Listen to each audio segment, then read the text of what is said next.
Watching West Wednesday, 680, Justice for Tyrone West, and Justice for all victims of police brutality. Tawanda, it's all you. Thank you so much, my queen.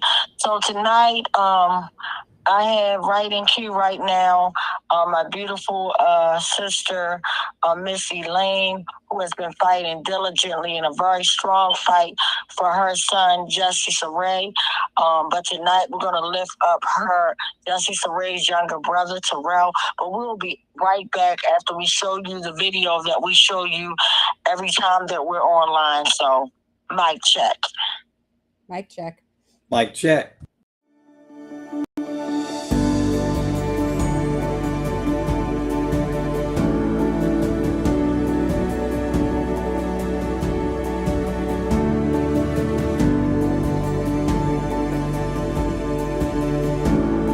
Can't stop. Won't stop. Till killer cops are in cell blocks. Can't stop. The following video portrays an incident of assault and violence at the hands of police. Viewer discretion is advised. I suggest you back the fuck up. No, why you want to Why would you say that?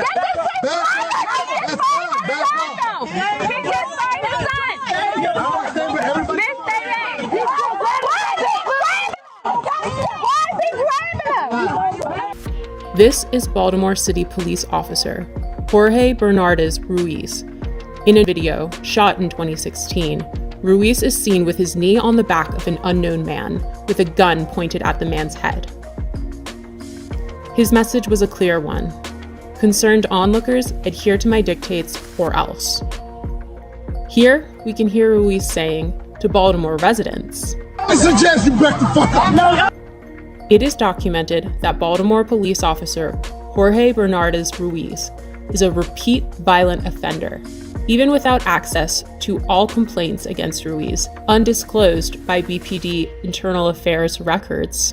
6 cases involving Ruiz are known. This video will briefly highlight 6 total cases beginning in July of 2013.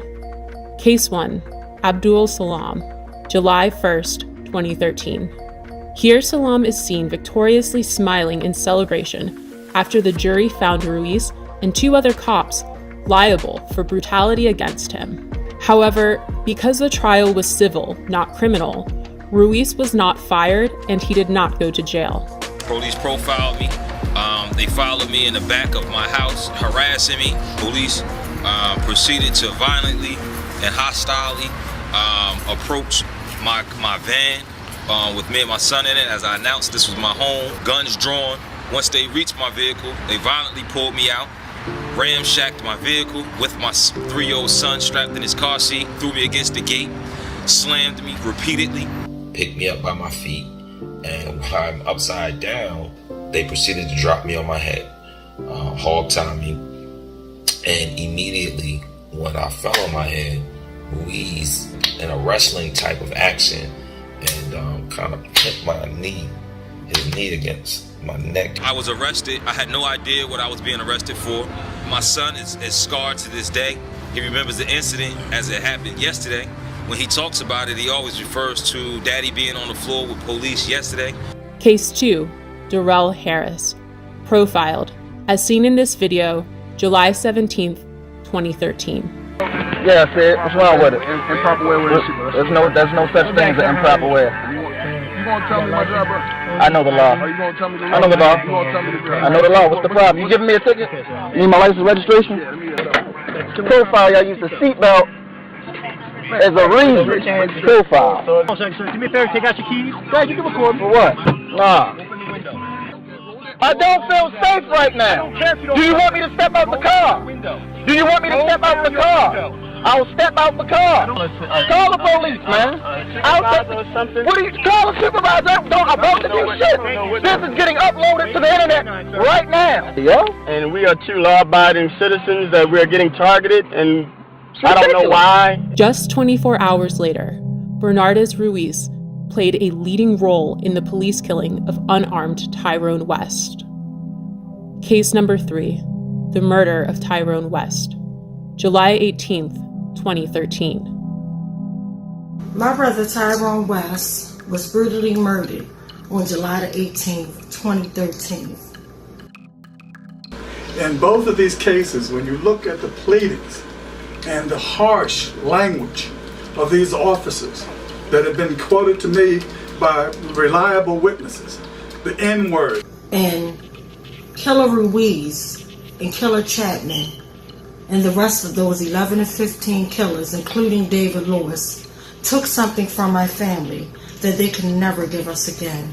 And that was my brother Tyrone West, one unarmed man who was brutally murdered, beat to death in broad daylight.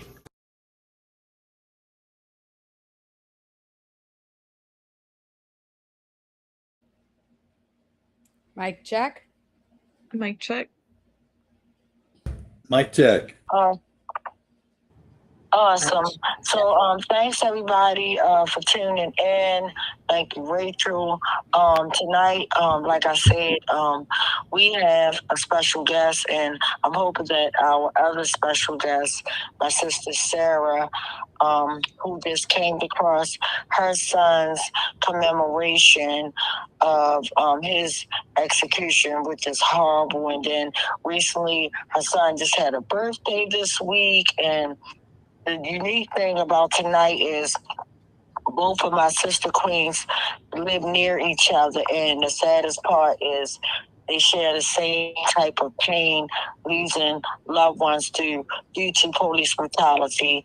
And it's just sad, and the way that our loved ones get harmed or hurt during police brutality, in incidents where they go wrong, it is horrible because it don't just affect the victim that is being brutalized or murdered. It affects the whole entire family, and it pours down. And the saddest thing tonight, I invited my queen sister who literally fought so hard and made big changes for her son, Jesse.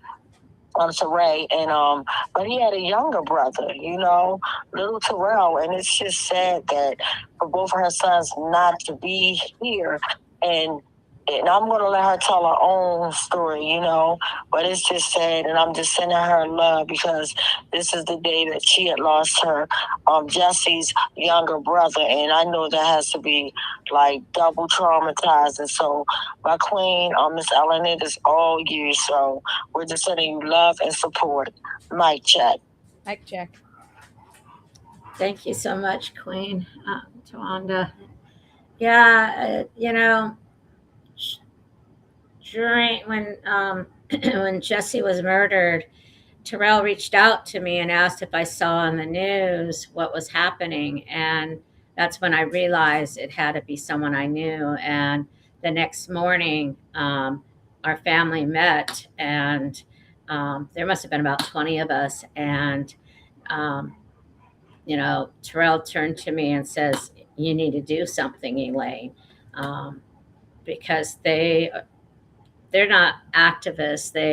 They're in pain. They're grieving, and so I said to them, if I'm going to take on this fight, which Tawanda, I had no idea what I was saying yes to, that the green light has to stay green, and I don't want a red light because I'm going to navigate, I'm going to learn, I'm going to travel and figure out how do you get justice from a police brutality. And so Terrell, I truly believe that it broke his spirit. And Jesse was killed in 2019. In 2020, their biological mother, Carrie, who I knew for about 20 years, she went into a coma, and I had to take her off life support because the boys just couldn't do it. At that time, there was Terrell, Matthew, and Colton, and these were all Jesse's brothers. And then not even 2 years later, Terrell died. And so when I say biological, the biological father has long been deported back to Cambodia, and he had already died. So he was unaware of what was going on. And the younger brother, Colton and Matthew, I don't mean to call them half brothers, but when we look at the biological connection, the bio mom, bio dad, and the two brothers that all were part of that group are all gone. So an entire family has been wiped out. And to me, that is probably the saddest thing about this journey is I was in the middle of the fight for Jesse, and then when my son Terrell died, who I raised, I couldn't even begin that grieving. It was like I didn't grieve Jesse, then I couldn't grieve Terrell because, you know, you're either in the fight mode or the flight mode. And as Tawanda knows, this is a big commitment. Any impacted family that takes on a system as corrupt as the police system, you just don't have that time for that grieving. And so, but Terrell was a really cool kid. I really loved him. Him and his brother, Jesse, love basketball. They love wrestling. Terrell was an amazing chef and loved to barbecue. And he left behind the most precious little grandson, Nico, who at that time was only 6 months old, and Nico is now 4. So we do have beautiful Nico. And, you know, I just reflect about he was my adventurous kid. He was the boy that I went to Cambodia with and Israel, and we went to Jordan and did cruising, and we did a lot of fun stuff. And it was just probably one of the most wonderful memories that I have was the fact that he was my adventurous kid, you know? So thank you so much for letting me share. No, thank you so much for sharing. Definitely appreciate you, and I'm sorry that you're actually going through, this type of pain, but I just want to commend you just for being you and fighting and never giving up. And yeah, they're both looking down, smiling, and so proud of you, and like no family should ever go through. And can you quickly just like tell us like anything you want us to know about Terrell? Don't mind sharing that with us? About Terrell? Yes. Just that he was a really sweet young man. He moved in with me when he was about 8 years old. At the time, 3 of the brothers were in the foster care system. Colton, the younger brother, wasn't born yet. And I was living in a 2-bedroom apartment, and if I was going to take all 3 brothers, I needed to upgrade. And so that was kind of the gift in a way I got from Terrell. I started house hunting, and where I am now, I lived for 21 years. And so I bought this house with the intention to bring in the 2 other brothers. By that time, Matthew had already been released from the system and went back to his family. And Jesse finally had the opportunity to come live with us probably after 2 years that Terrell was living with me. And it didn't work. These 2 boys did not know each other. There was a dynamic between them, and Jesse had a lot of mental health issues. And so he ended up going into a residential treatment center. And then when he was exited from there, he ended up bumping around in other foster homes and aged out to being homeless. But during that time, we still stayed connected and still, did family visits. And it was hard. I mean, at first, I thought Jesse was going to hate me. Why did I pick Terrell over him? But as time went on, Jesse realized that this was, sometimes that's just the way it has to happen. And so he realized that as time went on.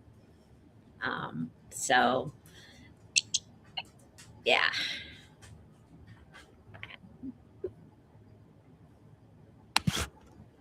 That's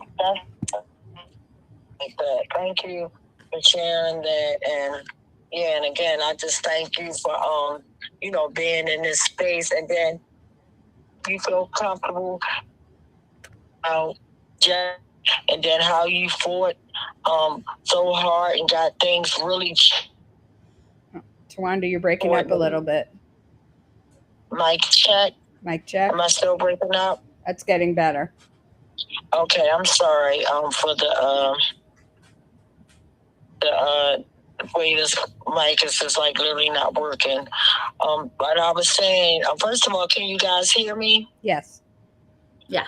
Okay, so I was saying, Missy Lane, could you also, I know it's all about, Terrell today, but I also wanted to, if you don't mind, talking about the tremendous big you did in fighting for his big brother, and what that brought, the big change that brought about, because I think that's important, and you need to always be honored for that. Thank you so much. I really appreciate that. We had an initiative that went through voting. In 2018, it was called Initiative 940. And it was basically removing malice, and it was also addressing policies and procedures, and what would another regional police officer do in a similar situation. And so Jesse was number 19 murdered when this bill went into effect. And at that point, we had maybe a year out, and we were invited to meet with our prosecution. And I said earlier, I had no one in the state of Washington, no family, probably in over 30, 40 years, have ever had a police officer be prosecuted.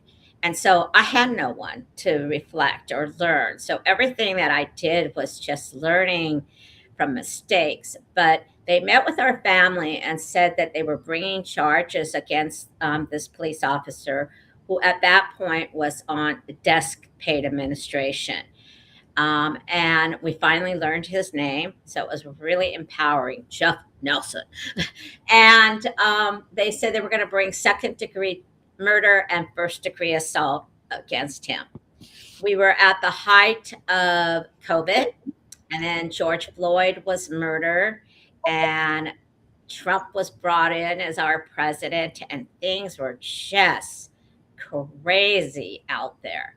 And so the trial took 4 years to actually happen.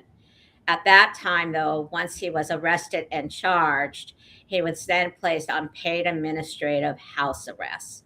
And so for the next 4 years, everything was done through Zoom. So sometimes he was above me, sometimes he was next to me. In Zoom, I could raise my hand, I could ask questions, and I thought that was normal. I thought I get to be part of this trial, I'm like part of the team. That wasn't the case. When we finally got a trial date, it took 15 days for jury selection. It was over 300 people that were questioned by the defense and by the prosecution. By that time, we had a new judge. By that time, we had new prosecutors. Things kept shifting on us. The new ones were called special prosecutors, which I think is kind of like an independent prosecutor. And I keep reminding people, they were not part of the good old boys club. They were hired from a private firm and paid by county money, which made a big difference in the trial because there was no conflict of interest between the prosecution and the defense and all the players. When the trial actually it was slated for, I think, 8 weeks or 9 weeks. And I had to take a leave of absence from work. There was no way, and if I was to give any advice to any family that is going into a murder trial of a police officer, do not miss any hearing, do not miss jury selection, and do not miss every day in that courtroom. Have somebody witness it. And because there were things that I saw in the hearings that never made it into the courtroom. And I was like, whoa, that was a wake up call. It was a strong prosecution. We were very fortunate. We have what we call a independent investigation. So the police department can't investigate themselves. So the Port of Authority did the investigation. And they actually sat with us on the prosecution side, 2 police officers. And on the defense side was Union Strong. He never had an empty bench. Every day there was somebody there filling those benches, cop strong. I mean, really strong. And on my side, I had a lot of impacted family members there, and I thank them to this day because they gave me strength and courage, even though it wasn't their loved one that cop was being trialed. It gave them hope. It was for them to bear witness to something that has never happened in any of our lifetimes. Medical examiner, boom, homicide. Very strong evidence. When the Port Authority spoke, strong. So everything on the prosecution side was so strong that when it was time for the defense to do their case, they rested. They rested. And the judges, like everybody in the room, went quiet. They said, let the prosecution's case hold. And so we never, ever heard from the defense except for 6 weeks of rebuttals and rebuttals. And they were annoying. They just rebuttal. So just to fast forward, deliberation came. The jury went out for about 3.5 days. They told us we could go home and they would let us know to get back. I didn't trust that. I knew traffic or something would happen. So we camped out. We camped out in this place called the Froyer. So our family was on one level. Nelson's family was on the other. Remember, he was not convicted yet. So he was just with a monitor on his ankle. So there were times when we all crossed paths. My interaction with Nelson, it was a very strange journey. And then they came in for deliberation, and that courtroom was full. I don't know where these people came from. They were probably just all in the courthouse and planned their life around it because we couldn't get our people there. However, Nelson was able to get his people there because they were already there, the Union Strong. And they came back, the juror, 1st-degree assault, guilty. 2nd-degree murder, guilty. And the place went crazy. And Wow. got to witness a police officer be handcuffed and taken into jail. On that day, he was fired. So his paid administration disappeared. And then it took 6 months for sentencing.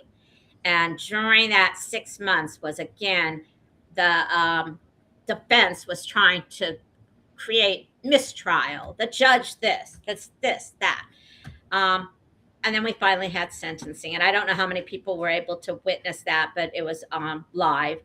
And it was one of the most empowering moments to see him come in, not in his little suit and tie, but in prison clothes, handcuffed. They did take the handcuffs, off when he was there, but we got to see him as the thug that he was. And just just to wrap this up, one of the key things removed from the hearing was that they couldn't show his tattoos. When he was first arraigned and arrested, they took all the pictures of his tattoos, which were all kinds of white supremacy and just a lot of hate. And they wouldn't allow those into the trial. They redacted it. So when he came in, you could see his tattoos because he was wearing a suit and tie before. And one of the fathers who lost a child leaned over, and I heard him say to his wife, "Looks like he's already getting beat up." And she's like, "No, those are his tattoos." And he was supposed to get 2 different sentencings. I wanted consecutive. They did concurrent.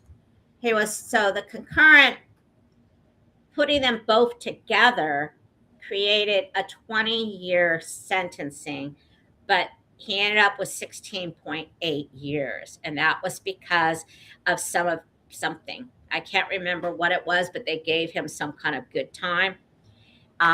And so that's what happened there. And he didn't last very long in state prison here. He has been since then shipped out of state. And I'm on the contact list if he ever comes back into Washington, or if the appeals, they're saying summer of 2027, they're hoping to appeal this, but I don't think they're going to manage. I don't think it's going to happen.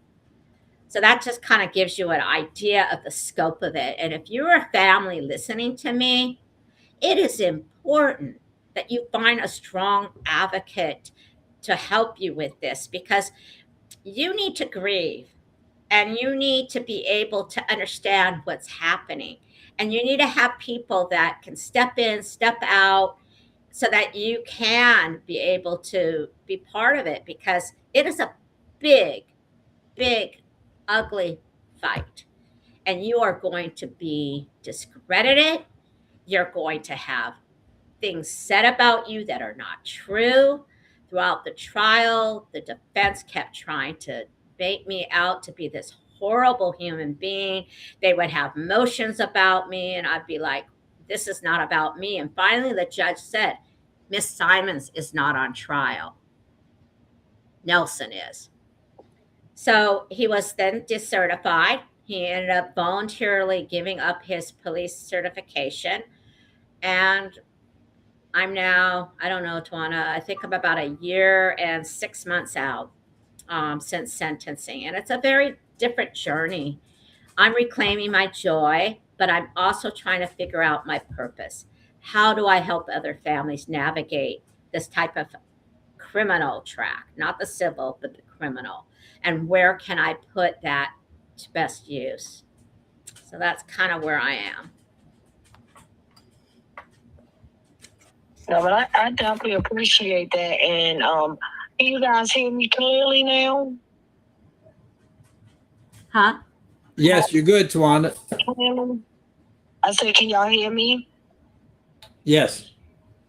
And I'm sorry I'm having technical issues, but first of all, Elaine, I just wanted to thank you. And then I also wanted to let you know, when back then for the sentencing, when you shared the link for like the other impacted families to be able to watch, because we couldn't actually go there, like for the ones that couldn't make it there, that was real powerful. And I just love how you and your family carried it. I love your speeches that you gave.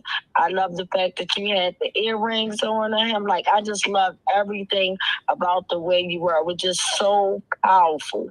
Like, it just, like, when I saw it, because I remember watching it, and I was like, yes, the time of the trial, I was on my lunch break teaching at another school, and when I saw it, I was so impressed, and it literally gave me tears of joy just hearing you. And I don't know if and excuse me if forgive me if I get it wrong, but I believe that the young lady with you, I think that was like your stepdaughter or somebody. Foster daughter, yeah, Amelia. Yeah, she was so powerful. full. Oh my goodness. And I like how, and it still resonated. Not only did she speak up about, Jesse, she spoke up about the other people that this officer literally took, explained. Like she spoke for them, and I was like, "You go, girl." It was just so profound. So I just wanted to share that with you as well, because I still remember it as if it was yesterday. Like, so we got a lot of like comments and questions and comments on the board. Can someone read them? I can read them, Tawanda. Thank you. Mic check. Mic check. So the first one is Bill said, highly pleased to be here with the West Wednesday live stream and inspiring guests. Karis said, mic check. Flips and Grips said heart and peace emojis. They also said, it's Chelsea, WBFF, love you. Hope stream's going well. And Angela said, mic check. Angela also said, yes, yes, yes, killer cops belong in cell blocks. And Bill said, I'm wondering if in Maryland there's a way to similarly get outside prosecutors who aren't part of the city state's attorney's office. And Bill, I totally agree with you. I was thinking the same thing. So that's all the comments for right now. Mic check. Mic check.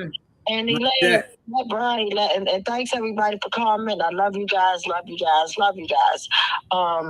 Yeah, just sending air hugs and all that wonderful stuff. But I wanted to elaborate on that last question, like, what can we do? Because especially since we're here, like, I've been fighting, not just me, but the West Coalition, my family, supporters, all that. But we've been fighting 13 years. Like, we just came to 13th commemoration of my brother. And it's awful. Like, I'm not going to just keep on every day, even though, let's not get it twisted. We have won like some small victories, like getting the gag order, uplifted so families could actually talk about their loved ones without taking it.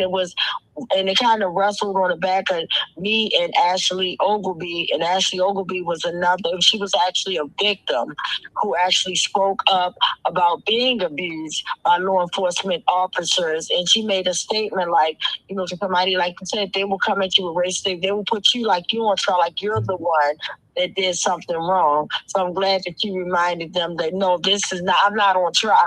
So I'm glad you kept everything intact and you kept everything where it was supposed to be. But my whole point is when Ashley Ogilvy had spoke up about, somebody said, oh, you just wanted a lottery or paychecks, settlement or some foolishness. She was like, no, I was actually, she started explaining about the case, but because she was gagged, and that was just a big setup, they wind up taking her monetary money back and things like that. But we fought really hard, and big shout out to the ACLU who supported her, and then the different coalition groups as well as West Wednesdays and, Runners for Justice, like a bunch of us. Not Without Black Women. It was a bunch of coalition, Jews for Justice, that fought, and we actually got the gag order bill passed, right?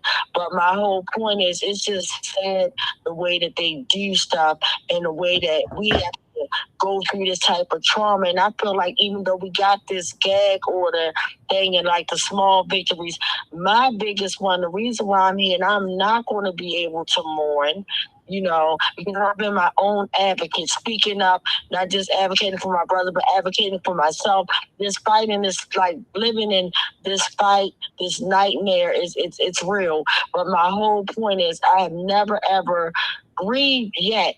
In all 13 years, I have never had that moment where I got to break down and really process everything internally, what happened to my brother. Like, I know the facts. I know that his life was stolen in a horrific way, all of that. But for me, actually being able to wrap my mind around it and actually start the grieving process have not.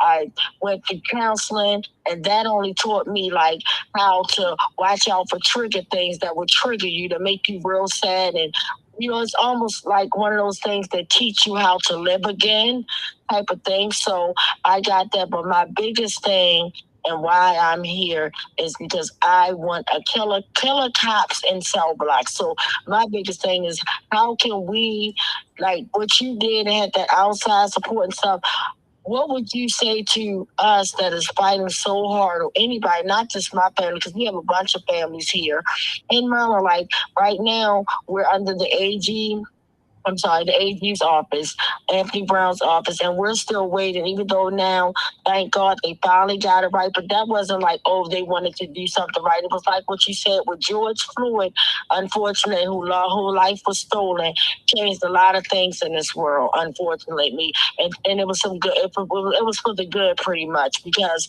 it wasn't until George Floyd died, and they had David Fowler get on the stand, and he signed off on my brother's autopsy and said, "Oh no, Mr. West, you know what? He wasn't beaten to death by up to 20 people. You know that didn't cause his death. You know he was an unhealthy man, and he pretty much, without saying it, said my brother died. You know from cardiac. He's pretty much had the what is that terminology that they use? I forgot what it's called, but it's like when they have exuberant strength and they die from a heart attack. He pretty much labeled my brother as that, like he does. He's so biased, racist, all the stuff. But my whole point, if it wasn't for me, you know, like not being gay, because I'm like, I don't want to ruin it for my brother kids who deserve every penny, every dime, you know, but you're not going to silence me and say, oh, we're going to craft your language. But doing all that, we are still waiting. And this daggone investigation been going on 3 years now. And they still haven't gotten back to my family. Like, and I'm talking, when I say 3 years, I'm talking about when they first took a look at David Fowler and said, hey, when he testified in George Floyd case, and they was like, oh my goodness, you know, thanks to pathologist Mr. Roger Mitchell, who said he needs to be investigated. He got over 400 plus pathologists to sign off, and had it not been, shout out to him and shout out to everybody that signed and said David Fowler needed to be investigated. Something that we've been saying, like something that when I first pulled out my change out of my pocketbook, $50,000 to have my brother's body examined, because you're not gonna come back with 7 flimsy pages and say, "Oh, Mr. West, he, the manner of death is undetermined. You know, sad day for you. Pretty much they didn't want to take accountability is my whole point, and they pushed it under the rug, and that's why literally West Wednesday pretty much was like birth, because if we started chasing down everybody that should have been chasing down us for accountability, trying to give us that, but nobody wants to do that. But I want to know again, what could we do here? What would you recommend that we do here to push this thing that's in the spotlight? It's been in there, but right now what they're trying to do is throw water on top of it and water it down. And I'm not going to allow them to do such, because I want answers before this year is out. Somebody is going to give me an answer, because you're not going to leave us hanging. In the saddest part, this is how we were left hanging in the beginning of all this.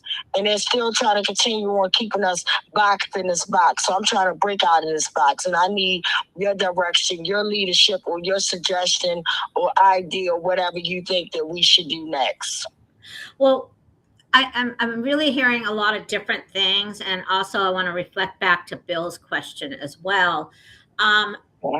Like I said, with the initiative I-940, you can Google that, and it kind of gives you a blueprint of, it didn't go through a bill, it went through a vote.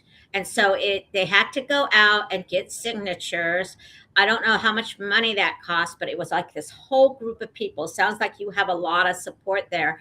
They wrote up this initiative. They went out, got people to sign, got it on the ballot, and got it as law, which is a different track than if you're going in and trying to create a bill.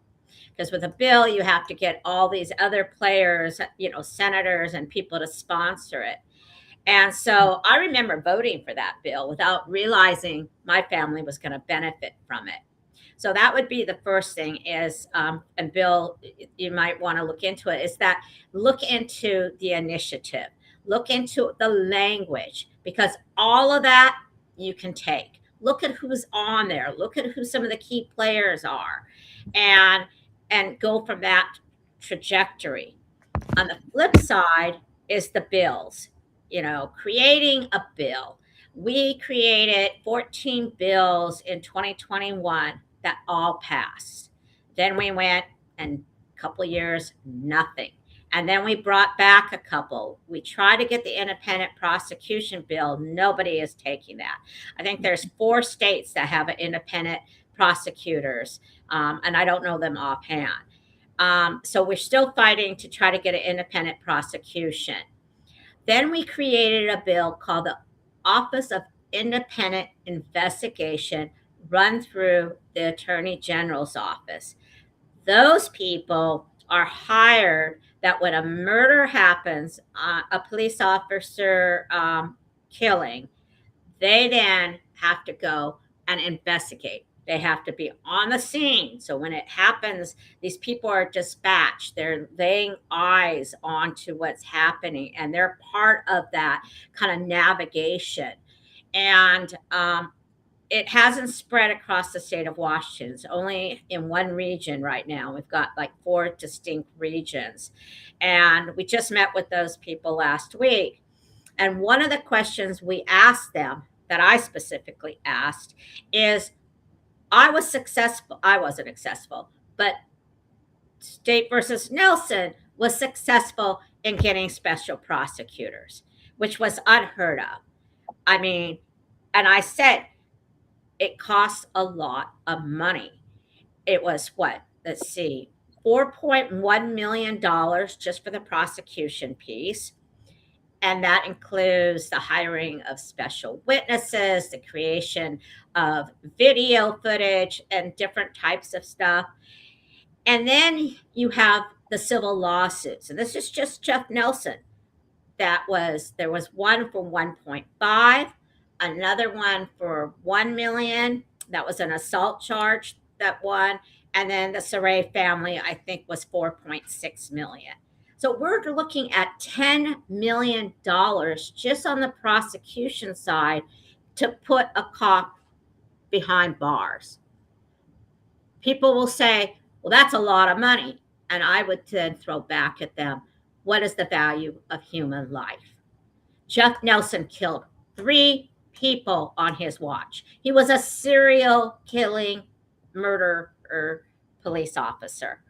So if you cannot see the value of making your police culture better and making it so that you're out there and you're doing what you're supposed to do as public servants paid by our dollars, then something is really wrong.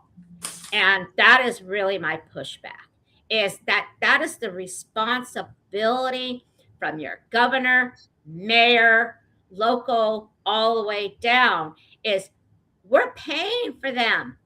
It's our money, our tax dollars paying for these cops, and you're giving them free license to go out there and murder and not hold them accountable and give families the right to at least due process. Because if you have a trial, mark my words, if you have a trial and it comes back and let's say it's not in your favor, that's what the family wants to know. They want a chance to be able to have the evidence brought forward and to know one way or the other, rather than it's just being pushed under the carpet. And so those are the things that I could say the most is advocate, activism, work on bills, create a commission. I don't know if you guys have one, but a citizen oversight. That's what came out of Sonia Macy's. They have this Macy Commission, and James will be better at talking about it. But that's what they do. They create a commission made up of police, citizens, impacted people to oversight and eyes on to what is going on in that area. And I've been trying to get on one. I haven't got on a commission yet, but that's really what I want to be. I want to be on one of those commissions. And so those are really some of the offers. As far as what you said, Bill,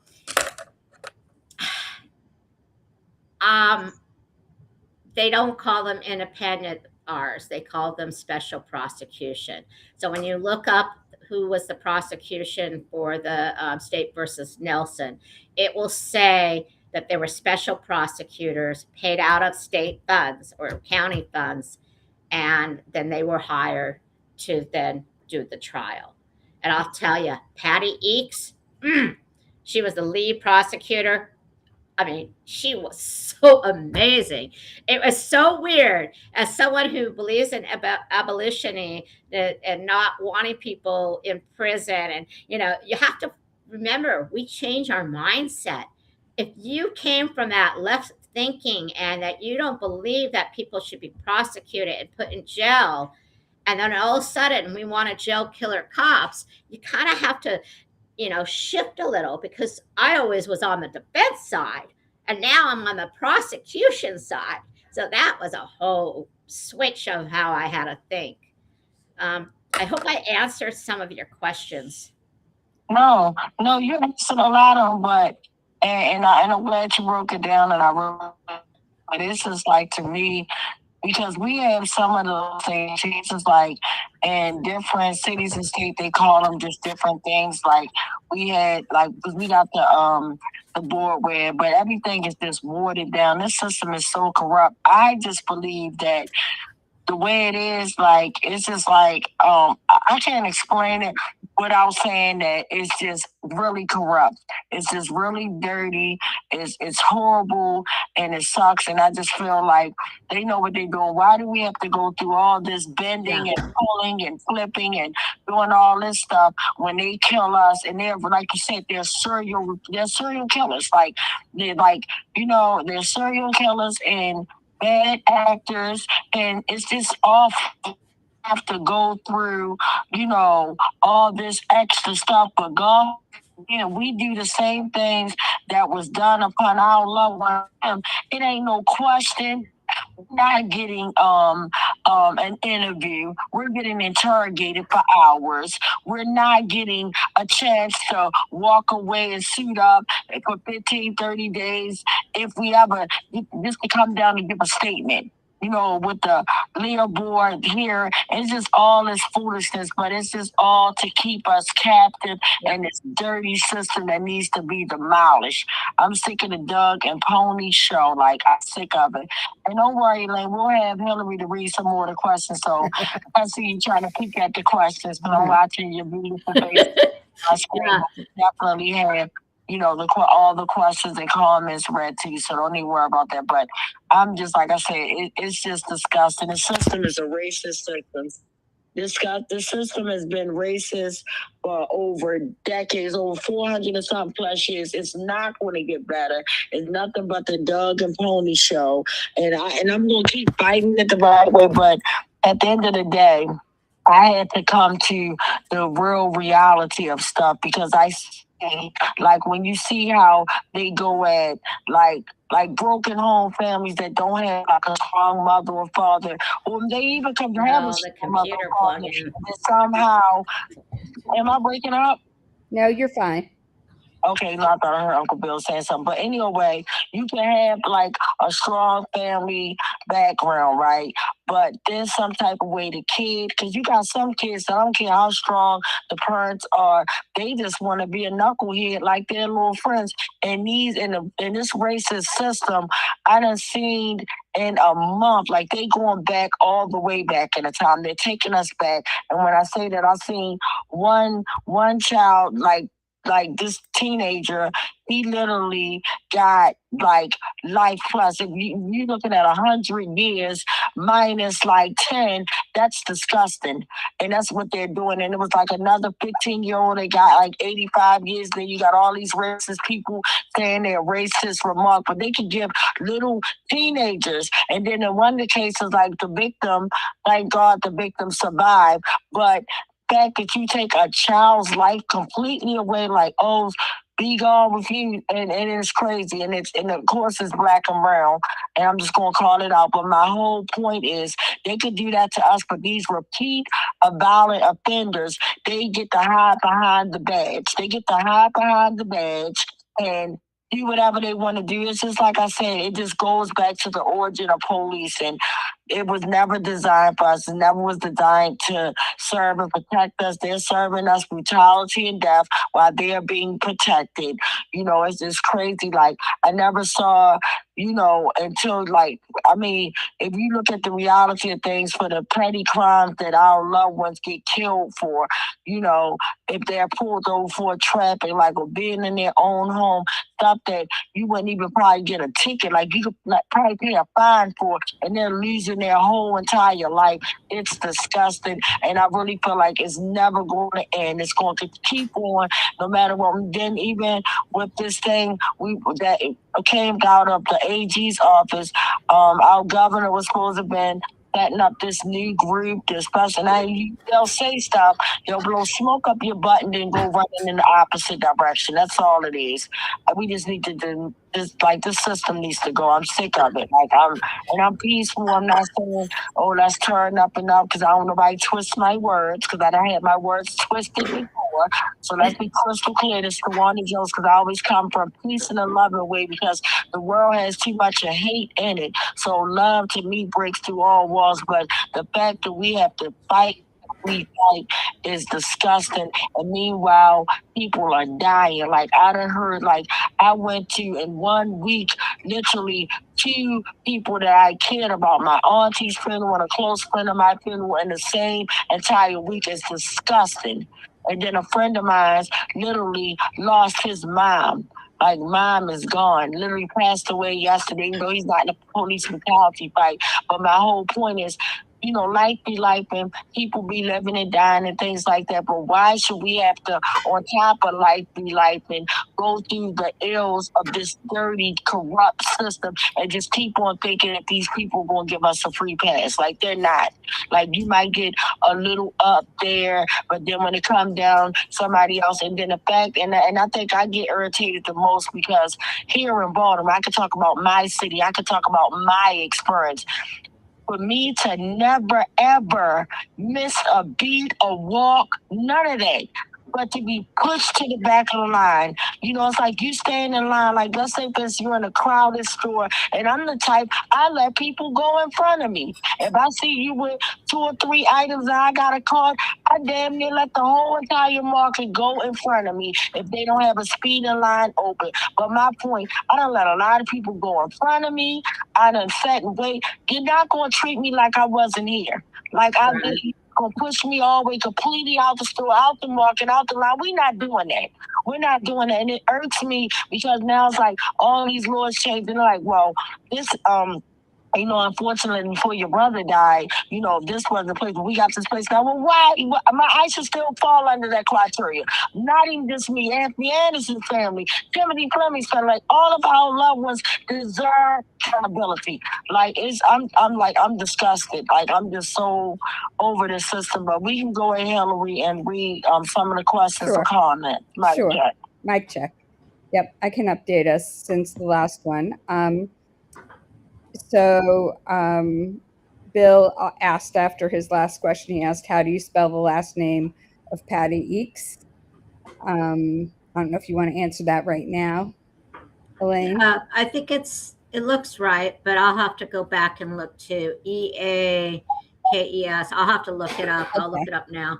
That's fine. And then Karis also said, here is Ballotpedia summary about Washington Initiative 940, and she posted on the comments the link to the summary of Initiative 940, which would be good for us to take a look at in Maryland. And then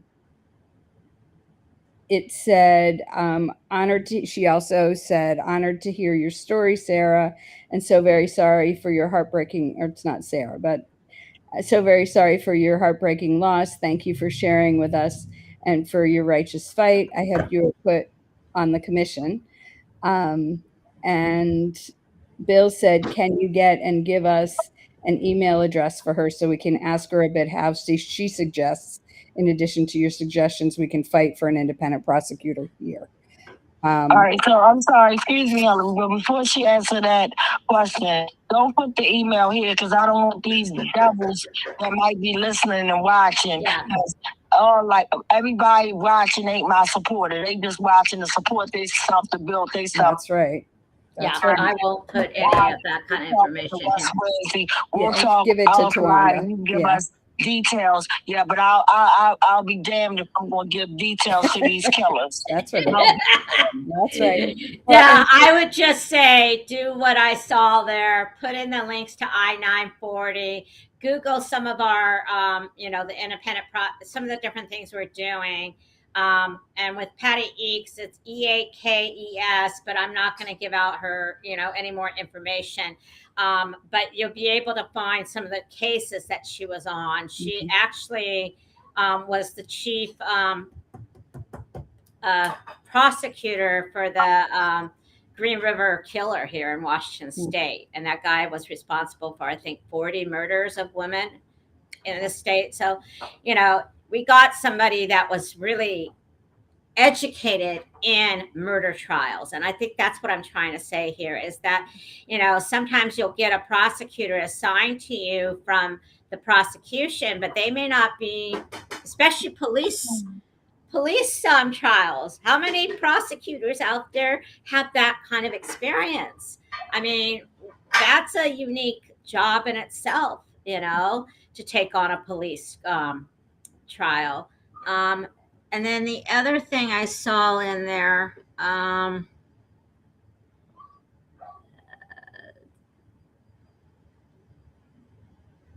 in addition, yeah, so for the independent prosecutor, man, that's hard.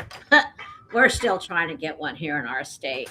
And like I said, you got to get a good sponsor for that.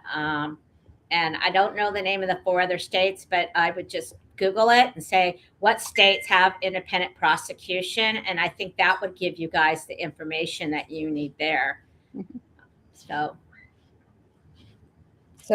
Tawanda, do you mind if I make a comment? Oh, please. So please, one of the things, Elaine, is that we do have a law that passed that puts, when there is an in custody death by police in the state of Maryland, the Attorney General's office now, and it's cases after 2021. So Tyrone's obviously didn't fit into that, but after 2021, the Attorney General's office is supposed to and does investigate. But the problem is it feels like lip service because of all of the investigations that they've done. There was only one that had been prosecuted, but then that didn't work. And the other piece is even when they recommend prosecution, they don't necessarily prosecute. They put it back to the state's attorneys who then refuse to prosecute. So we've had that over and over again in this state, or it just sits there and nobody prosecutes it anyway. Like they say, oh, you should prosecute, and nothing is done about it. So yeah, we're not seeing anything new happen since Jesse's. Right. So I think, a lot of times bills will go through and people will say, oh, or our governor put a commission together after the findings from the Office of the Medical Examiner that said that a whole bunch of these cases, including Tyrone's, they should change the finding of the Office of the Medical Examiner report, and his should have been ruled a homicide. But there's no vehicle to officially change it, and nobody's officially changed the finding, and nobody has officially said they're going to prosecute. So again, I think what happens is that bills happen, laws happen, and then nobody does anything about them. And that's the piece that's been really, really frustrating, is even when you do something, we need to, bring it out there and make people know that, hey, you're not acting on these, and nobody wants to prosecute, and everybody's, they're going to have to spend money, like you talked about. They're going to have to spend money, and we're going to have to make it loud enough so that they feel like they have to spend money. And that's the difference between a community violence and a police violence. In a community violence, my understanding is if they catch the killer, it goes to trial, and it's like a no-brainer. But when it's a police killing, we across the nation don't have that same pathway. And I think that is something that needs to be looked at, because if both of our loved ones in Tawana's case, homicide, and a community violence, homicide. Well, then where are we losing that equity in a fair trial to bring it forward? And, I think that's critical, is to take a look across the nation. How many of our police killings are listed as homicide? Then why are they not bringing it forward? And that I don't have the answer to. I don't understand it at all. I'll I add one. understand it. It's a racist capitalist system that does not give a damn about anything but that dollar bill. It does not value a life, and you cannot put a dollar on a human's life, period. So it's just a disgusting system. And my brother Tyrone taught me when he always was talking about the courtrooms and stuff like that. He says, sis, look at the scales of justice. It's unbalanced for a reason. And we are the ones at the bottom of the pit, the ones up at the top making the laws. That's almost like I set you guys down and we play a game and I'm calling all the shots, I'm making up all the moves, everything. I'm literally cheating the game right in your face, and I'm telling you, oh, you go back to start because you did this wrong, but yet my man is removing, fine through it, and I'm breaking all of the rules, but I'm going, and I keep giving my own self all these passes, like green light passes. I could do this, I could do that. This system sucks and it needs to go. Because at the end of the day, it's just blowing smoke up our butts, and that's all it's doing. It's a capitalist system that does not care. It needs to be demolished because it's just awful, and it just makes me think about police literally first exist on the backs of slavery. They were slave catchers, and that's what they look at us like. They are like, yeah. If you look at the Casual Killing Act, then the 1600 that said if someone resists, you could take their life. It's the same thing, different. Change stuff out, pull stuff out, scratch the top part of the Casual Killing Act. Oh, now it's the Officer Bill of Rights, and just all these daggone laws that are not right. They want to play in our face to calm us. Because meanwhile, if you're thinking you're solving the problem by sitting down, because I done sat down with Lottie Dottie and everybody. I done wrote at the time when my brother was murdered. I done wrote President Obama, got a response for him. I done testified to commissioners. I done sat down with Miss Loretta. I done did everything,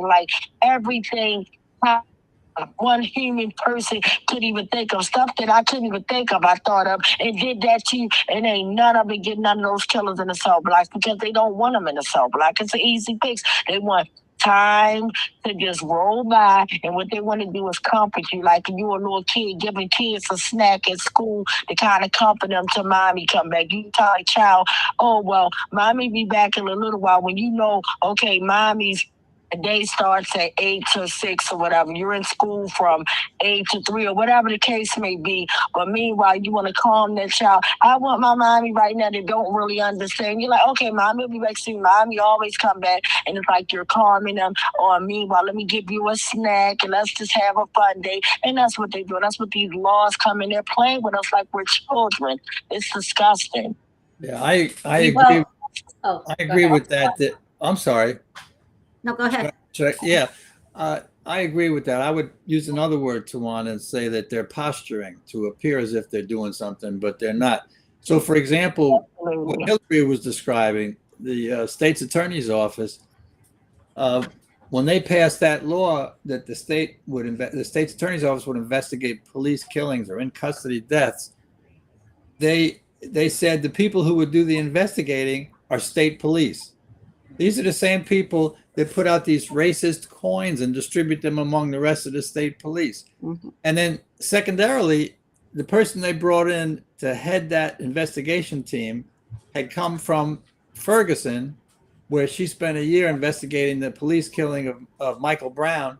Oh. And her conclusion was, we're not going to prosecute. And they brought her in right after that, to be head of that unit here. And she was here for a number of years. Now they got somebody else. So Tawana, I think you're exactly right. It's posturing because they're afraid of another uprising like there was after Freddie Gray here in Baltimore. And so they figure they can cut some of that out if they pretend like they're doing something. I think and they pretend like they're doing something, and they quick to cut a check and send you on your way. And in their mind, in this capitalist system mind, because I even had one mayor, and she knows who she is, sat down at the table with me, invited me to this elegant meal. I think it was like brunch at City Hall. We're sitting there with top-notch steak, top-notch potatoes, top-notch everything. But I wasn't going to eat. I wasn't there for that. I wanted to know, what are you going to do about prosecuting or getting me a thorough investigation for the murder of my brother? That was the only reason why I was there. But meanwhile, she goes to, you don't remember who Tyrone West was, but then in the same breath, she come back and she's chewing on her steak, talking, oh, you guys got accountability. Didn't you get this odd amount of dollars? And I'm like, I know you kidding me. I'm like, I know you telling me. Because first, I didn't get anything. Because I took my name off of that foolishness. Like, what? And then I showed a picture of my brother being hacked up, and I asked her, do this look like accountability? Like, it's ridiculous. It makes no sense. It's horrible. Really disgusting. It really is. So, yeah, so that's what I wanted to like. I don't know this is just an idea I've always had, but it's bigger than me, is the union. And if there's something that we could disempower, and it's that's what's protecting them. That whole union is that fraternal, order is so tight to protect these killers. And I was a teacher. I was a union card holder. So it's, I know that I'm speaking from, a different lens, but that would be really something if we could just figure out how to change that union kind of brotherhood and way of thinking. Like you said, Tawanda, is that they stick together and they're not going to cross that blue line. Even if they see someone within their own culture doing some real bad stuff, because on that flip side, then they themselves will then be in a situation. And it really saddens me that there's that code, because how can you go to work every day and you never pull out a gun, you never assault someone, you do 25 years of being what you believed was this good public servant, and yet that this cop next to you is horrible and he's getting away with it. And that's the part I never will understand.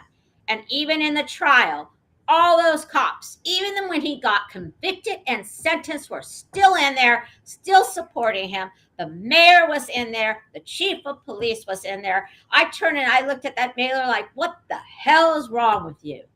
How are you standing behind this? Never once have you reached out to our family, even after that man was put into prison. It was like, oh, I want to move on, and I don't know. I didn't want to get so angry, but I am so sad to hear what is happening over in Baltimore, because what you guys are experiencing, and like you said, Tawana, you've been there. You've been sitting at the table. You've been talking to these people, and you were buying into all these type of oversights and discussions, and crickets. And that's not acceptable. Mm-hmm. Yeah, none of it is. Like I said, it's disrespectful. And again, and I'm glad Uncle Bill put down what I said, they're posturing. And I'm sick of foolishness. You're not gonna play in my face, and we're unintelligent. It's ridiculous. And then it's just and meanwhile, what they're doing is waiting. And the reason why you've seen all of them, they're a legal line gang, and all of them are in bed together. All of them in bed together. Everybody, the governors, the mayors, this one, that one, and they're all, they know this one. Let me make this call and let me cover this up. That's why you think it's a big Pandora box, because once you open that up, now this one gotta fall, that one gotta fall, that one gotta fall, and that's the problem. It ain't just about one or two bad officers. It's bigger than the killer cops. It's the medical examiner's office. It's these lawyers. It's these judges. It's all of them. It's all of them. They are the problem. It's this system that combats other evil systems. It's disgusting. And I just thank you for your time. I see where Sarah said something was going on her phone, but did Sarah ever get on here? I'm here. Can you hear me? Can you hear me? Oh, hey, Sarah. Can you hear me? Hi. Yes, we can hear you. Oh my God. So yes, guys, yeah, I'm so excited. I'm glad I asked a magical question. My mother always told me that the dumb question is the one you don't ask. So I'm glad I asked. So I'm like, is Sarah here? Well, I'm glad to hear you, my queen. So I was gonna say that. Can you hear me really fast? But I was gonna say I was really lucky. I got to see. I went up and I saw him. I was up with Elaine, and I got to see the killer cop be sentenced, and it was amazing. Because I know that as I know that I probably will never see that with my child, unfortunately. They get away with it all the time, and it was just it was the best thing ever. I didn't want my camera on right now just because I look really bad because I just got back from work, but it was just so empowering. But like she said, there was the mayor on the other side. She never ever even said she was sorry. No accountability, taking no accountability. They try to go up and say that he was such a good man and such a good dog dad when he sicked the dog on people 500 times, like literally. He was a horrible person, and he was a serial killer, and there's cops that are serial killers. There's a lot of them, unfortunately. It's just disgusting. So that's what I want to say about that. And it was just like you said, listening to their statements and what the judge said at the end, it was just so powerful to hear what she said. It was just amazing. And Patty, she was such a nice lady. I gave her a hug and I thanked her, for putting him away. They don't ever get jail time. They can do whatever they want, and then they go around telling us that we have to go by these rules, and they have no rules. Okay, so it's just insane. Cops, what they can get away with. I mean, and they don't even know the laws. Like, I mean, if you even ask them the laws, they don't even know them. I mean, that's what I'm saying. They're not even trained to know the laws. They just enforce laws that they want themselves to make a law, basically. So, like you said, they're killer cops with 3 Ks. That's what I say, and that I've seen it with my own eyes. I've seen it with what they did to my child. So I know what they do. So that's what I was gonna say about that situation. Anyways, you guys go ahead. No, I just want to say, first of all, I thank you, my sister, for getting on here. And then I know this has been like a real emotional week with your son's birthday being right here, and even yours being so close to your son, like your birthday in like the same month type of thing. So I'm just sending nothing but love, and I'm just praying for you, and we will get accountability. Like, we will get it. We will get that. Yes, and I want to say thank you, Wanda. Jobs and doing stuff is not of their own free will. It's because they know that they're about to be exposed. So I'm just right here all for it, and you have my support 100%, 100% support. You and Elaine have been there for me. When I first met you, you're the sweetest soul. Both of you guys are, and I think we're in a family that no one wants to be in. And it's hard to find, even in the family that no one wants to be in, it's hard to find family that really, understands you. But we do understand the pain of losing a family member no one else has ever felt. They don't understand that. Like Elaine said, you just don't get accountability. Like, if your kid got shot off the street, you can find the shooter, right? But we know who the shooter is. I have it on video. I have everything that they did on video. Everything. You have no idea what they did to my son. And they're all walking free. 68 cops involved in my son's death. Oof. All walking free. They got promoted. I mean, that's how it happens. Yeah. disgusting. And so and like you said, the system has got to change. We need to start from the ground up. We need to get good cops that really want to be cops, keep them in, pay them more so they're not doing bribery and doing weird shit, So I mean, there's a lot of things that we need to do. We need to work with the cops, because we we need a system that we need people to help us, but we don't need the system that they're trying to do right now. We don't need to be the flock cameras and watch everything, and we're in China, like anything you're doing you're gonna go to jail for. So it's just getting really crazy. It's getting crazy right now. So yeah, that's what I say about that. Sarah, can you talk a little bit, about your family getting a second autopsy? Because that's something that a lot of families don't know about. Yes, definitely. There's a lot of things people don't think about. One thing I really encourage people to do is get the second autopsy, and if you can, in Oregon, everything you can record is admissible in court. So you can record something, and then if they're lying to you, you have it on tape. Okay, so that's a big thing. And then the second autopsy, my sister and I were just like, we can't go back. I don't trust what they're telling me. We looked up a second autopsy from the Colin Kaepernick's Foundation and the Know Your Rights, and Derek he said yes. They did everything. They took care of everything, and the funeral home I worked with was amazing. They didn't charge me anything more than just like cremation and stuff, and not for duration for them to go back and forth. But it was like $40,000 just for the second autopsy. And getting the second autopsy was crucial in my case. Ultimately, the judge went with the second autopsy and listened to what he said.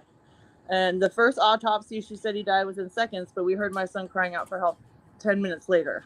He said help 10 minutes later. So I know my son didn't die in seconds, So that's what I'm saying. They cover up stuff. It's so racist what they do to these young black men, and the thing about my son's, his thing too is he's half black, I'm white. Okay. And so that becomes like a thing. They didn't want to tell me when they found out who I was. Delayed to tell me for 3 days. I had to call him in. My son's story is very, let's just say it has a lot of facets to it. Like there is a lot to it. It's a long story about what they did and everything. It's pretty crazy. But the second autopsy is very crucial. If you feel like you're having something is not right, go with your gut. Like always go with your gut, And I'm really glad we did, because like I said, she just gave us a ruling a couple months ago, and she said, yeah, he was still alive. He could have been saved if they would have gave him some help. We had her even saying we found her even saying, on my grand jury, she said that he would never been able to like live, even if he had a new heart or all the transfusions and blood. And then I was looking up her other depositions or other things in court, and she said that she's known someone that got shot in the heart through and through and survived. It is survivable. So this medical examiner is lying. Okay.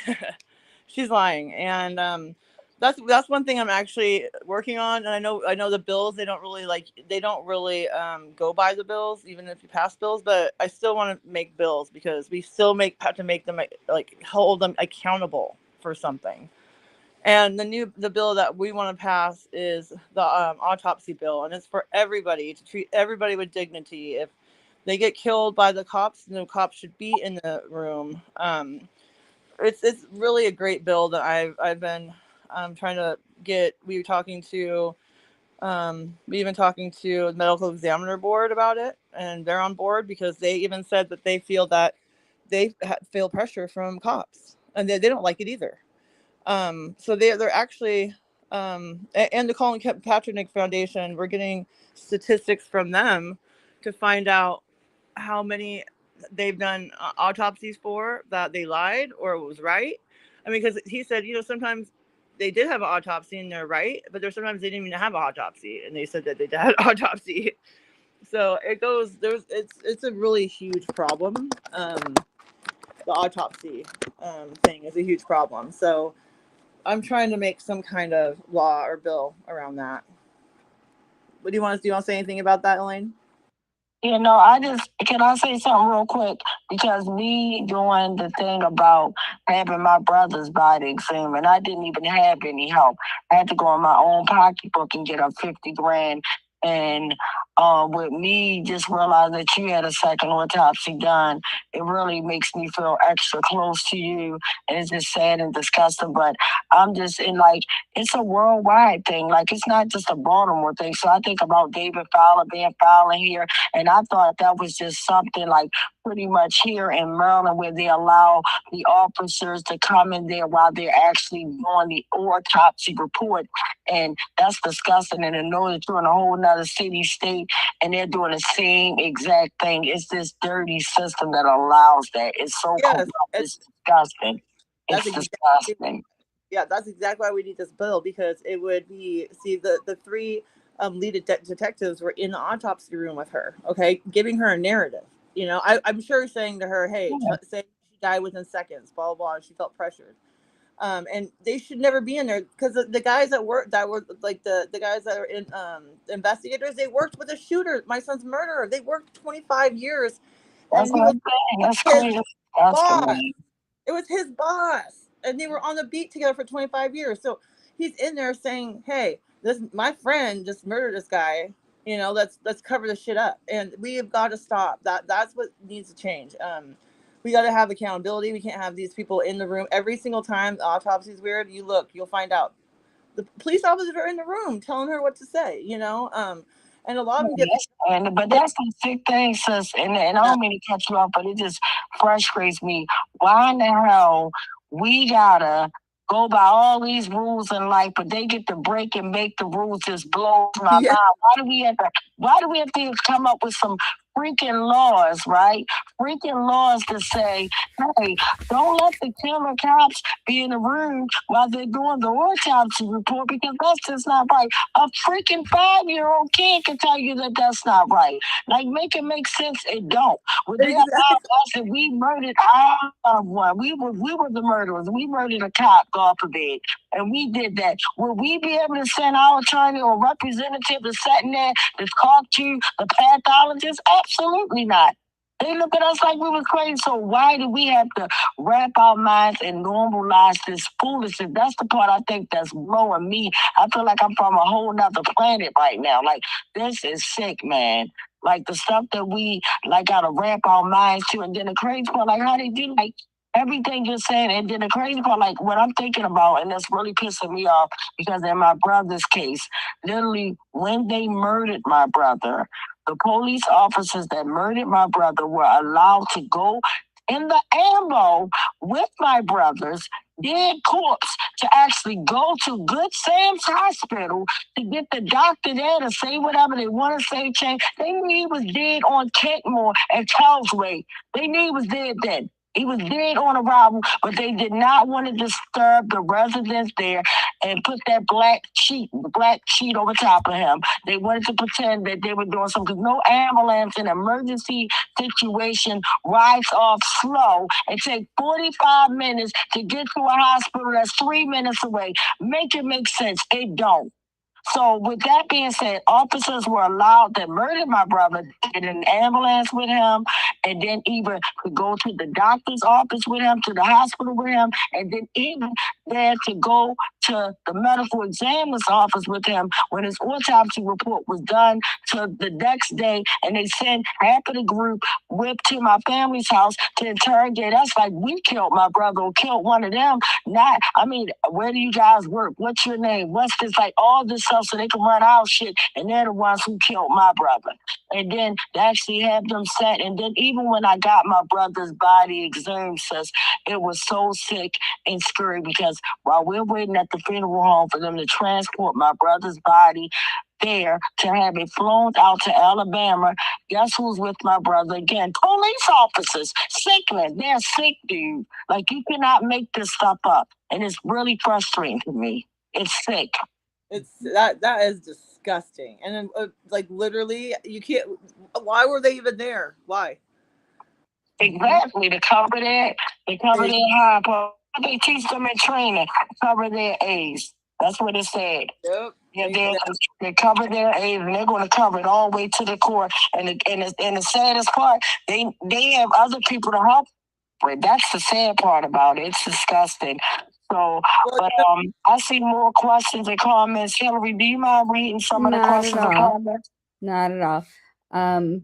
So Femme Fatale said, "Good evening, family." And then Bill said, "Glad you could join in, Sarah. I loved your description about the inspiration at the trial when you got to see a killer cop jailed, a rare but important occurrence."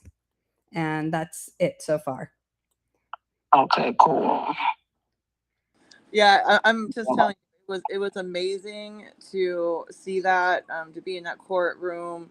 You know, I could feel even the vibe from the other side. You could see all those cops there with their tattoos, their racist tattoos on them. You know, it's kind of creepy. You know, like when they open the door for you and like, hey, did you know my son got killed by cops? Don't touch the door for me.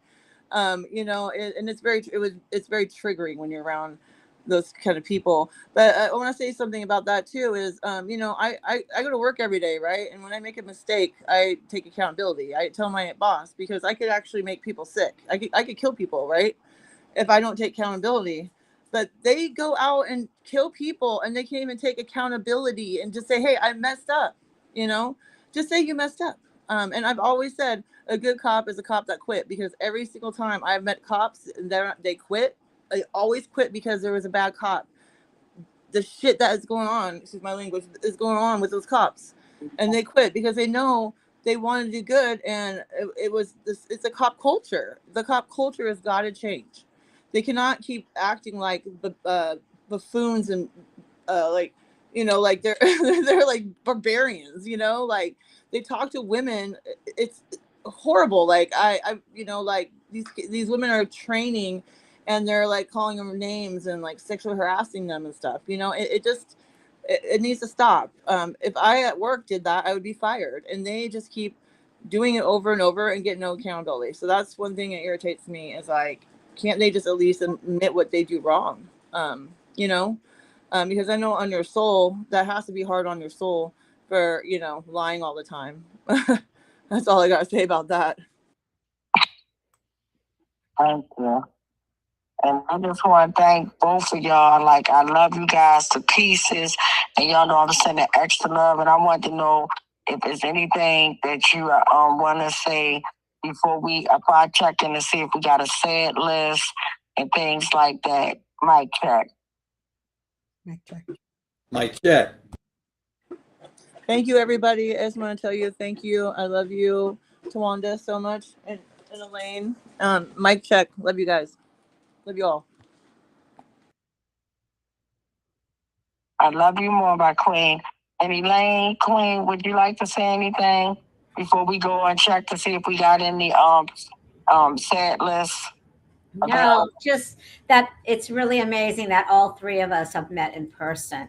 And I think that that's important. That shows Oregon, Baltimore, Seattle, we're still together in this fight. Mm-hmm. Awesome. United we stand. Yes, we stand and fight together. We are a big family. Yes, we are. Yes, we are.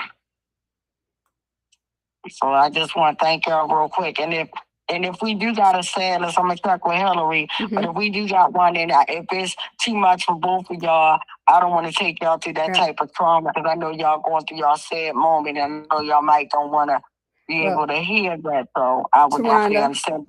Yes. We don't have a national list today. We had a really long one last week, and they haven't added any new names yet to it. I don't know about the community violence list, though, but I know that we don't have a national list tonight. Okay.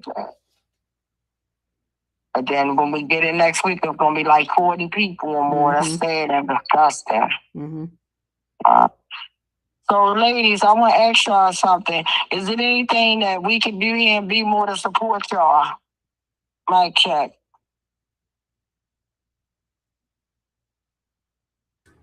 Just that all of us need to take good care of ourselves and reclaim our joy. You know, I read somewhere one of these moms was saying, you know, she was laughing and was having fun, and then someone said, "How can you be laughing?"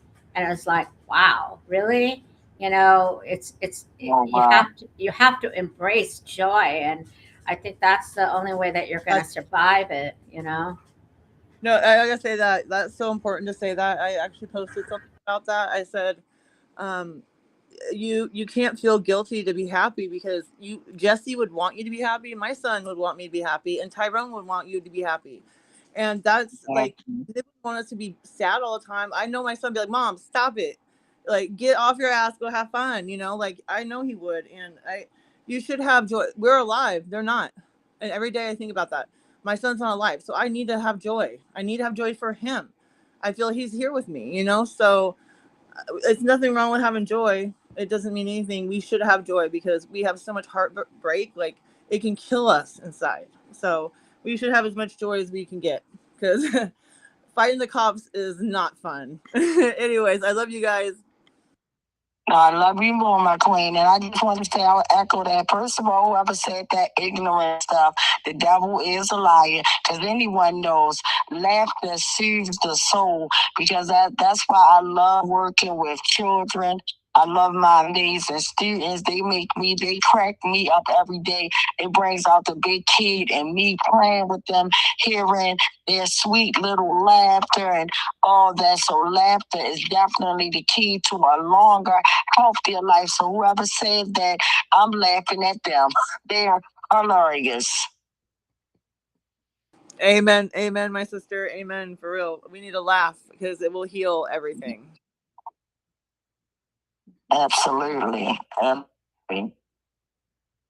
Absolutely. Well, yeah, so I appreciate you ladies' time, because I know we both are all on different time schedules right now. So I just appreciate y'all, because I know, what time is it there where you ladies are right now?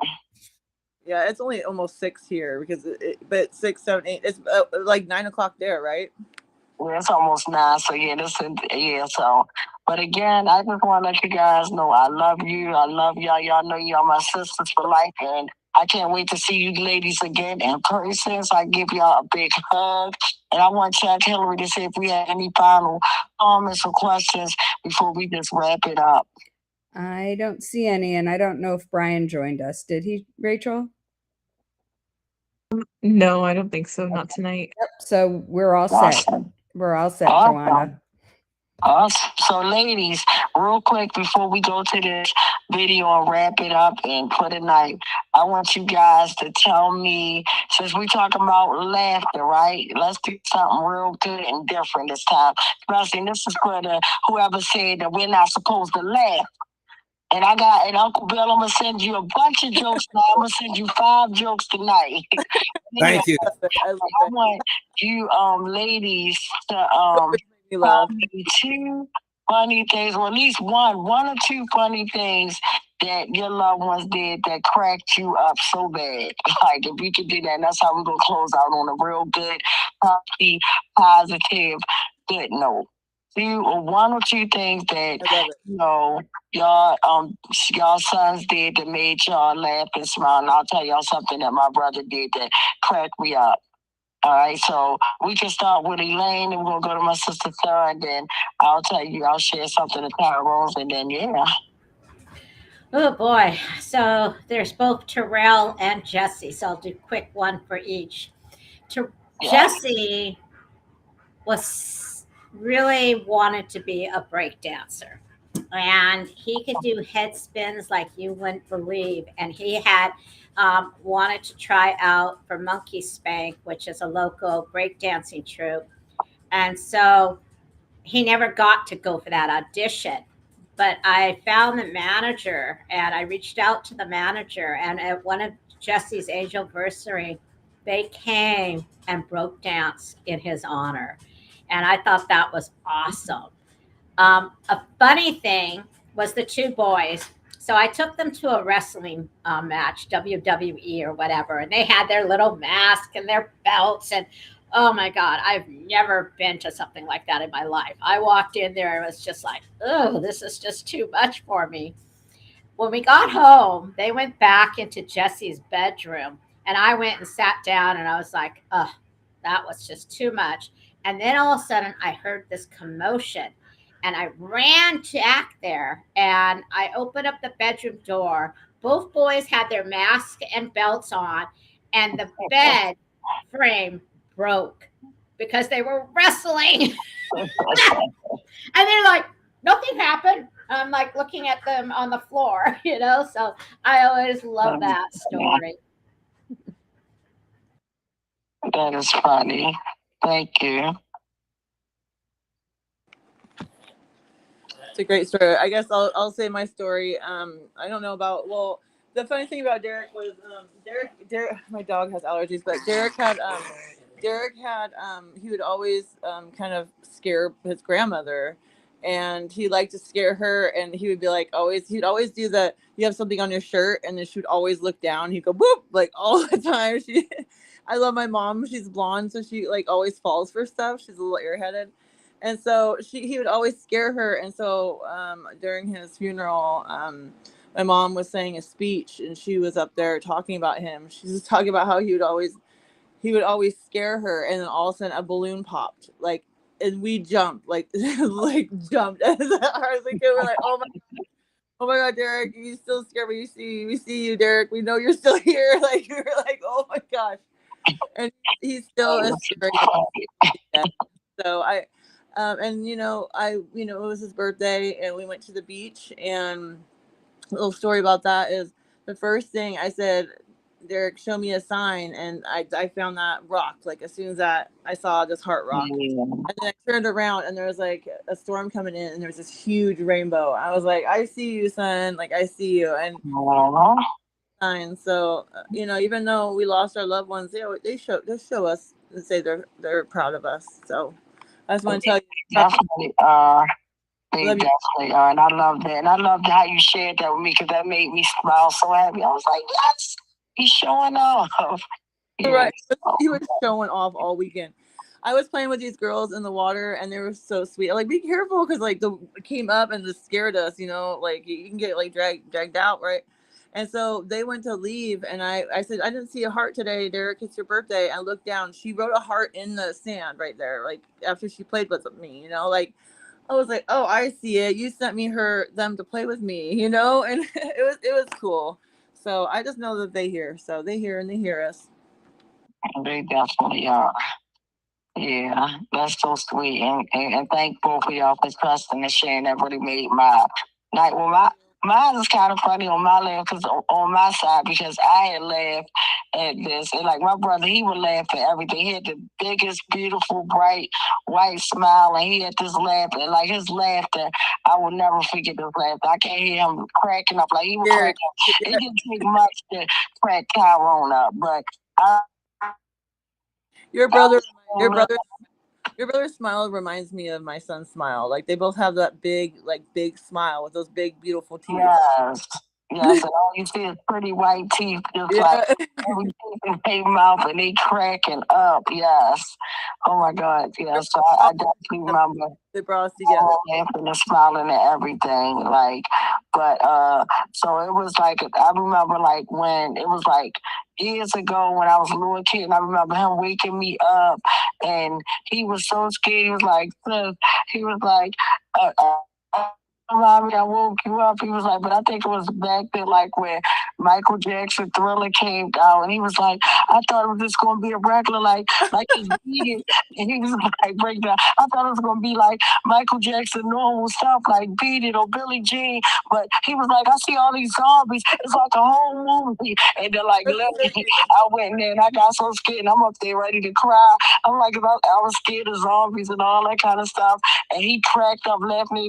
He's like, with the accents, I'm sorry I scared you. He said, but you being scared made me feel like, dang, I can't. He's like, but then I told you it was scary. He bust out laughing. We both bust out laughing. And then I used to always like get kicked out of his art club. Like he would always say, everybody come to the table. We're coming like his room. We had this whole table set up with all this art supplies. And he'd be like, and I'm like, this the day I'm in the club. And I'm feeling like, he'd be like, say your name. And I say my whole name. And he, like, first I watch all my cousins and they were like, say your name. So Tavon would say his name and my cousin Neil would say his name. Then he'd get down to me, like, say your name. Say your name. So I said, so he's like, don't know, not sis. You got to say your name. So I'm like, Tawanda. And I said it all good. And he was like, okay, Tawanda, you're kicked out. And I'm like, what? I just got in there, be cracking up, laughing at me. I know I said 2 to 3, but this one was funny to me, though. It was kind of scary. So one day, like, this was like, I want to say, like, maybe a couple months away, we had got an emergency call. And one of my cousins had got rushed to the hospital. So as soon as I heard it, like, I'm driving now because I just took the wheel. I was supposed to be taking my brother home. So I'm driving the car. So I'm like, I get the call. He's like, sis, you know you're not supposed to answer the phone while you're in the car. I was like, I'm not worried about answering the phone. I'm going to answer my phone. So he's like, okay, you don't want to get pulled over. Because he was like one that really respected the law. He was like, you don't want us to get pulled over. You on this cell phone. I was like, oh, well, I said, you know, my cousin keep calling, something must be wrong. So anyway, I answer the phone. So she's telling me something happened. We had to go down to the hospital. So instantly I freak out. It's a rainstorm. So I'm driving my car on the wrong side of Cold Spring. So my brother, he off a light. He's like, hey, sis, you're on the wrong side of the road. And I'm like, what are you talking about? I'm not on the wrong side of the road. I'm going up Cold Spring. He's like, okay, sis, what you trying to kill us? You're on the wrong side of the road. I'm like, I don't know what you talking. I'm on the right side. Like, you could not tell me until I saw those headlights coming towards us. I'm like, oh my God, brother, why didn't you tell me? He was like, I was telling you. And we both, like, after I busted, like, I backed out of there so fast. I ain't thinking I could drive that fast in reverse. I backed back so fast, prayed, and got us on the right side. He was like, okay, since I teach you my whole life, he said, you can let me off right here. I will catch a cab to my house. He's like, you trying to kill us? And I was like, oh my God, like, why was you so calm? He was like, what you want me to ride you out while you already riding down the wrong side? I'm just gonna scream and make you even scared. I was like, it was just so crazy, but I cracked up laughing. Oh, I just want to go head on. I'm going to go into like wrong spots because like sometimes like in this city, like if I'm going to unfamiliar territories, like some of these lanes, you don't know if you are going on the wrong side of the road, and I'll be like scared, like okay, let me make sure before I go up. Pulling out of when my brother be yelling at me, not even yelling, but just in his like voice, like, hey sis, you about to kill us, you on the wrong side. And I'm like, and the way he was so calm, I'm like, what are you talking about? I'm on the right side, like chill. He's like, okay. And I'm like, well, what were you gonna let all the cars come in? It's like, what can I do? But yeah, but I just love you ladies, and I'm just glad that we were able to share. And Elaine, I hope we turn your day around, because I know you were struggling. I hope I turned your day around, sis, too, because I know but y'all both turned my day around. So I just thank y'all, and I love y'all so much. I love you too. You have a great night, you guys. Yeah, thank you so much for bringing us together. I think it's always amazing how you bring people together and keep us strong. She is blessed and beautiful. Yeah, thank you. Thank you, Tawanda, for everything. I can't wait to see y'all. Well, thank y'all. So I want to thank both of y'all, and I want to thank everybody for tuning in, commenting, and watching.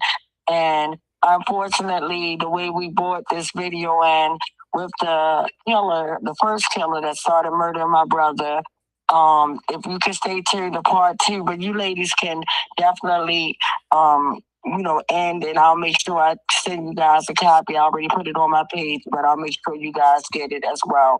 So remember, live to love to live. And I want to thank Rachel, Hillary, Uncle Bill, the whole entire West Coalition. I love you guys. I love you. We are family. So live to love to live. I love you all, and we will see you next West Wednesday. Mic check. Mic check. Mic check. And Mr. West begging for his life, and Mr. Salam begging for his child to be excluded and comforted from what was taking place. Not for himself, but for his 3-year-old child. Case number 4, Adina Britt and family, September 10th, 2015. My name is Adina Britt, and I wanted to submit a 30-second testimonial that Jorge Omar Bernardez Ruiz is one of the 11 terrorists that came into my house performing a home invasion in September 2015, terrorizing my entire family and even holding my 12-year-old son at gunpoint. He needs to be stopped. Case number 5, unidentified arrestee, assaulted in 2016. I suggest you back the fuck up. No, why you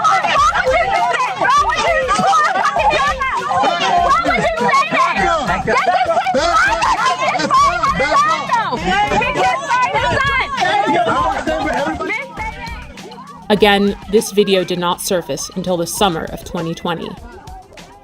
Case 6, Thomas McCullough, May 2016 and February 2017. I heard my front door coming off the hinges like it exploded. Thomas McCullough says it happened twice. In May 2016 and February 2017, Baltimore City Police burst through his green front door and raided his Pimlico home. They said, police. They come up, shotguns, guns. He says officers ransacked the place, looking for drugs, money, and weapons. He took pictures of the damage he says they left behind. Tell us where the drugs are, the scales, the guns, and the large amounts of money. Nothing was found. Now he's suing police, claiming officers, including a former member of the Gun Trace Task Force, frightened him, his wife, and father-in-law when the officers conducted what his suit calls an illegal search of his home. The owner of the house tells 11 News after the second raid, he had to replace the front door. McCullough and his attorney say they want Baltimore police held accountable. There is a colossal breach of trust. And McCullough tells us following both raids, no one was arrested or charged. This all begs the question, when will Baltimore City State's attorney see the prosecution of Bernardez Ruiz as warranted? They were the stopping officers in these so-called jump-out cars, unmarked and so forth, that stopped both the West vehicle and the Salon vehicle without probable cause. And these officers are the ones that also were joined by others, but they are the ones who initiated the stops, pulled both men out of the vehicles, and commenced the vicious activity that was thrust upon them. And the Officer Ruiz that started this attack is still working with promotions. He is now sergeant. But the fact that this repeat violent offender had a history leading up to my brother. There was Darrell Harris, there was James Green, Joseph Green, Abdul Salam. No one family deserves to be brutally murdered or brutalized by this repeat violent offender Ruiz. It is time we take action. The time is now. Baltimore police officer Jorge Bernardez Ruiz is a repeat violent offender. Based on these accounts, in accordance with the law, we, the West Coalition, call for him to be fired, prosecuted, and incarcerated. We're more than hashtags and body bags. We're more than being 6 feet in the dirt and pictures and buttons on t-shirts. Our lives matter. For the safety of our city, the prevention of further harm, and the justice for these families, we see no other option. And again, I'll say, the time is now.